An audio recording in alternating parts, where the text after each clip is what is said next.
What's up, beer tubers? Eric coming back at you with another Founders beer review.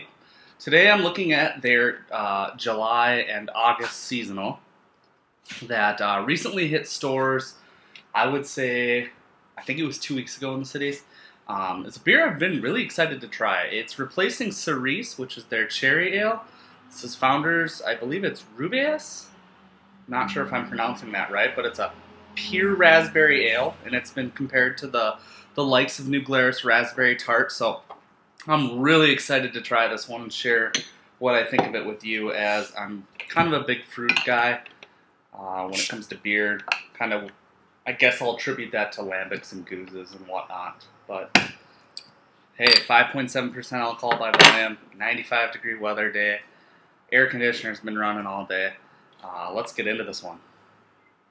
The pour on it, it pours a very, very, like, almost raspberry puree. Deep, almost magenta, ruby.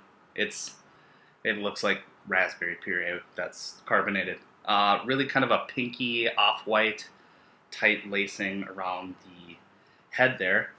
Overall, really looks nice. I can just smell the raspberries wafting off, so I'm going to get my nose into this one, as I think that might be the best part of the beer. Yeah, very jammy right away.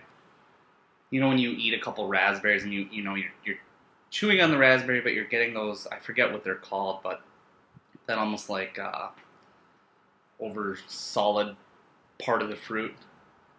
You really smell that in there. It's very jammy, very earthy. Really, really nice bouquet of raspberries. It's like I said, it looks like raspberry puree. It smells like raspberry puree with the consistency of beer. So, not much else to say. There's really no malt coming through.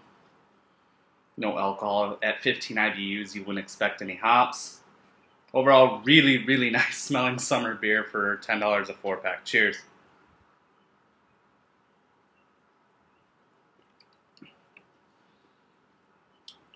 Wow.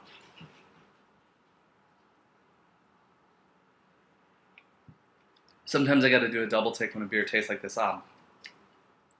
Immediately I get just waves and woves and this massive jammy raspberry onslaught on the front of my palate.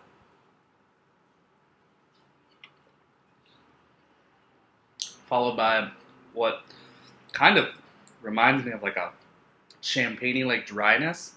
There's a tart character without being sour. I think you can attribute that a lot to the dryness.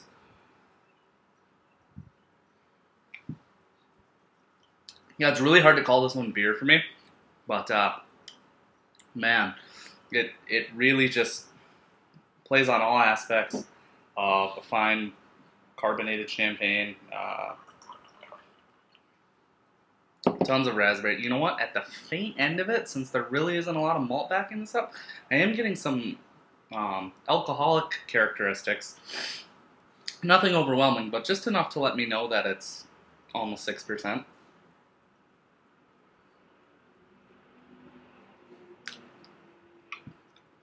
Yeah, this is really refreshing.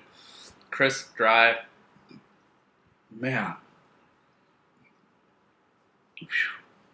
Founders Rubaeus, get it while you can. It's not going to be around long. I know we're already out of our allotment in the Twin Cities. That tends to happen with every release, but boy, I'm really glad I bought a second 4-pack, because this will be really, really nice after mowing the lawn or anything else you do outside. But Founders, again, nails it out of the park. I kind of wish that this one would become at least more available throughout the summer months, maybe like an early availability of May to September, because it would sell in droves. I mean, this is enough to get your Mike's Hard Lemonade drinkers over here. Any of those other fruit beers, those summer shandies, stuff like that. This is really, really good. I'm going to go out and give Founders Rubaeus, whatever you want to call it, 93 out of 100.